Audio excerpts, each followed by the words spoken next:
Hello વિદ્યાર્થી મિત્રો, તો હવે આજે આપણે ચાલુ કરીશું ધોરણ 10નું ચેપ્ટર નંબર 13 આંકડા શાસ્ત્ર. તો પહેલા વિડીયોમાં આપણે જોઈશું તો કે અંદરના સૂત્રો છે મધ્યક, મધ્યસ્થ અને બહુલક. પહેલાં આપણે જોઈશું મધ્યક અને બહુલકના, જે ખૂબ જ આઈએમપી છે, કેમ કે આના દાખલા પણ એકદમ ઇઝી આવે છે. ગુણાકાર, સરવાળો, બાદબાકી, ભાગાકાર, બસ એ બધું જ આવે છે.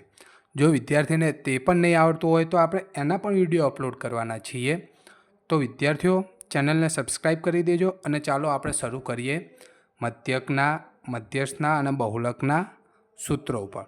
તો જો મધ્યક એટલે શું છે, તો એક પ્રકારનું આપણે જે એવરેજ કાઢીએ સરેરાશ, જેમ કે 10 વિદ્યાર્થીઓ સરેરાશ 20 માર્ક્સ લાવે છે, તો દરેકના થોડી 20 હશે, કોકના 30 હશે, કોકના 50 હશે, તો કોકના 0 પણ હશે. એ રીતના હોય ને, તો બસ એ જ રીતનું આપણે આમાં ફાઇન્ડ કરવાનું છે, કે જેમાં આપણે કોષ્ટક બનાવીશું અને કોષ્ટક દ્વારા આપણે શું કરીશું, તો કે સૂત્રોનો ઉપયોગ કરીને શું ગોતીશું, મધ્યક. હવે મધ્યક આમાં 3 રીતના છે. એક સીધી રીત છે, બીજી મધ્યકની રીત છે, ધારેલા મધ્યકની રીત, અને ત્રીજી છે પદ વિચલનની રીત. બરાબર? તો જુઓ, મધ્યક બરાબર શું લખાય, એક્સની 12 ઘાત. એટલે શું છે એક્સ બાર, એટલે તો કે એની સિમ્બોલ કિંમત છે, એક્સ બાર એની સાઇન છે. બરાબર? તો પહેલી સીધી રીત. તો સીધી રીત જ્યારે આપણને પરીક્ષામાં કે દાખલામાં કીધું હોય તો જ આપણે સીધી રીતનો ઉપયોગ કરવાનો છે, ન કે આપણે સીધી રીતનો ઉપયોગ કરવાનો નથી. ધારેલ મધ્યકની રીત અને પદ વિચલનની રીત, આ 2 રીતનો ઉપયોગ કરવાનો છે. તો પહેલી સીધી રીતમાં શું છે, તો કે sigma FI XI upon sigma FI. હવે આને શું કહેવાય, ઈ જેવો આકાર છે ને, એને શું કહેવાય, સિગ્મા. બરાબર? Sigma FI XI upon sigma FI. બરાબર? હવે બીજું સૂત્ર શું છે ધારેલ મધ્યકની રીતમાં, તો કે એક્સ બાર બરાબર A plus sigma F I D I upon sigma F I. જ્યાં સિગ્મા એફઆઈ શું હશે, તો કે સિગ્મા ડીઆઈ શું હશે, તો કે એક્સઆઈ માઇનસ એ. બરાબર? આની એકદમ ઇઝીમાં ઇઝી રીત છે, આપણે જે રીતથી તમને ખબર પડે એ રીતથી આપણે સોલ્વ કરવાનો. બરાબર? હવે છે પદ વિચલનની રીત. પદ વિચલનમાં શું છે, તો કે એક્સ બાર બરાબર A plus sigma F I U I upon sigma F I into H. U I શું છે, તો કે જે ડીઆઈ લખતા હતા આપણે X I minus A upon H, તો એ જ છે. શું લખાય, U I is equal to X I minus A upon H.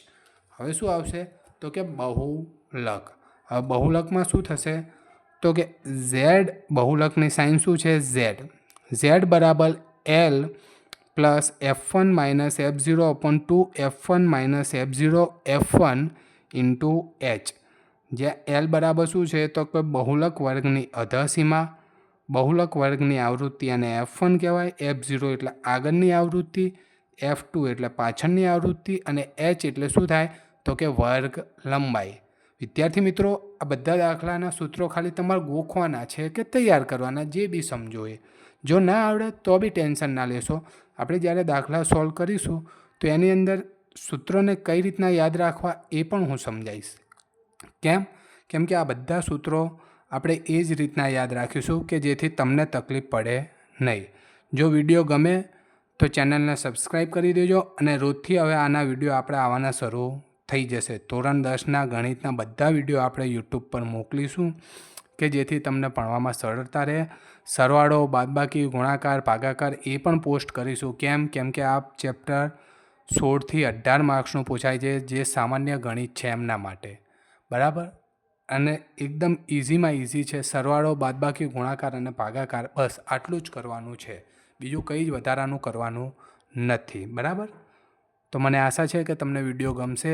ચેનલને સબસ્ક્રાઈબ કરી દેજો, અને નવા વિડીયો હું તમારા માટે તૈયાર કરું જ છું, કે જેમાં પહેલાં બેઝિક સરવાળો, બાદબાકી, ગુણાકાર, ભાગાકાર હું તમને કમ્પ્લીટ કરાવી દઉં. બરાબર?